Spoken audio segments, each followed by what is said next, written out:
Well, you can usually spot a terrible job by what people say the day they quit. A wonderful day. Yeah, how bad is it? Watch what happened 3 years ago when Speaker Boehner's own party got the news. Just a few minutes ago, Speaker Boehner announced that he will be resigning.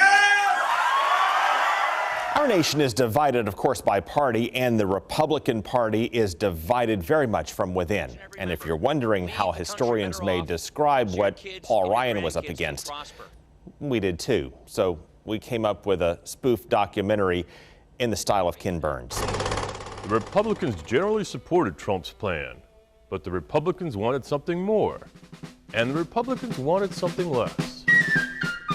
The president distrusted General Ryan and his elite command from the day they met, and it showed in the heat of battle the year before. I wouldn't want to be in a foxhole with a lot of these people, that I can tell you. I am not going to defend Donald Trump. Not now, not in the future. And of course, with all that going on, when they tried to replace Obamacare with full control of the House and the Senate and the White House, you know what happened next. Republicans surrendered to themselves on March 24th at Appomattox Courthouse and declared Obamacare the law of the land until it explodes. Yeah, Speaker Paul Ryan and President Donald Trump were an odd couple from the start. And it may not have helped when Ryan roasted Trump like Don Rickles. I know last year that Donald Trump offended some people. Some said it was unbecoming of a public figure. Well, thank God he's learned his lesson. So Ryan and Trump may not have had the best chemistry. Paul Ryan didn't really want to be Speaker anyway. Job of Speaker is a whipping post at that, and Ryan had already accomplished his big goal of tax reform. Anyone could have predicted Paul Ryan's decision to retire this year and what will likely happen next. On that note, I'm proud to say we've nailed some predictions.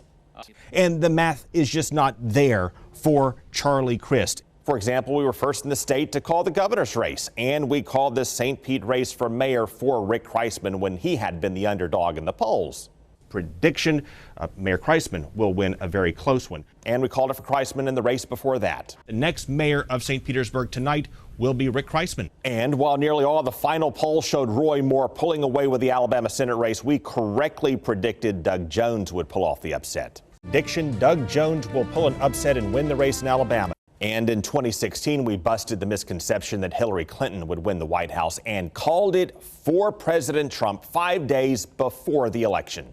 Quite frankly, my gut tells me Donald Trump will win the state because I believe the turnout is stronger on the Republican side. Now, as our prediction this year, take that same premise and reverse it. We're predicting Republicans will take heavy losses because turnout will be stronger on the Democratic side. You already saw how Doug Jones pulled off the upset in Alabama and how Democrat Conor Lamb won a House district Trump carried by nearly 20 points in Pennsylvania. And of course, House Democrat Margaret Good won a state House seat in a Republican district in Sarasota. Was it A, backlash against President Trump?